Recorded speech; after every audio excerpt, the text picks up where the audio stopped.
Uy, grabe, ni nga tradisyon ay the Binoko tradition of the Panay Islands. Nakita na ni?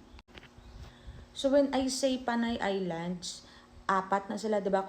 Na-divide na sa Aklan, Iloilo, Capiz, Antique.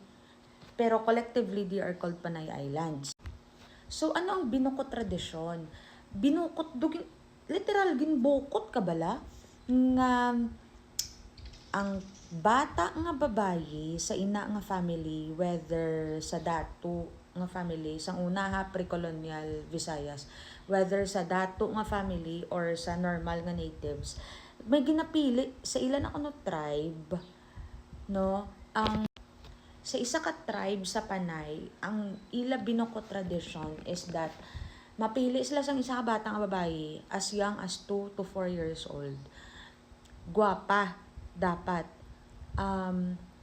ibukot na nila sa isa ka kwarto. Literal. Hindi nila pagwaon. Tapos hindi sa dapat makita sa iban nga mga tao.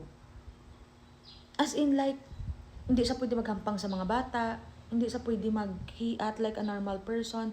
As young as 3, tapos sa nila mga 14, kuno pwede na siya bala pangasawon sa mga lalaki, pwede na siya panglagan. Pero as young as 2, 3, 4 onwards, ibukot na nila sa isa ka kwarto. Kag hindi pagwaon. Literal. Kung maligo siya sa river, dapat may nakasunod sa iya nga mga servants. Kag tabunan sa. Dapat hindi siya ma-expose.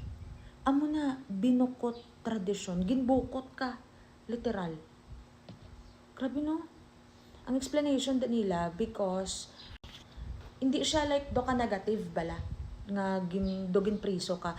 Ang ila da point of view is dogin elevate ka bala sa imo role sa society. Gin-elevate ka sa imo role sa society in such a way nga nang kung you are chosen as a binukot woman, child, do elevated na imo status sa society because you are not a mere normal child. You are now a cultural bearer.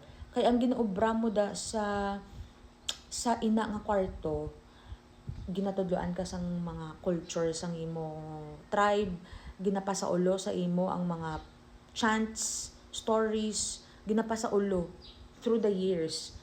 Do ikaw bala ang tig-document sang tanan-tanan nagakatabo, mga prayer, amo no, binukot sa balay sa isa ka kwarto siya ginabukot, no, ginabutang, hindi siya pagwaon. Tapos historically may nabasahan ko din nga research ni Maria Muico bala sang UP Diliman. Ang iya explanation is that before pagid ko no, syempre namana ta nga tradisyon no. Before ko no nag-abot bala ang Spaniards, so sa balay na lang sila ginabukot no, kay do wala na masyado mga kuweba dere. Pero before nag-abot ang mga Spaniards, ang may mga datus pa bala. Datus are the leaders of the community. Nang they live in caves. They are kept in caves, kuweba. Kag gapati ko no sila yung inang they are powerful women, babaylans, no, that can connect the spiritual realm to the mortal realm.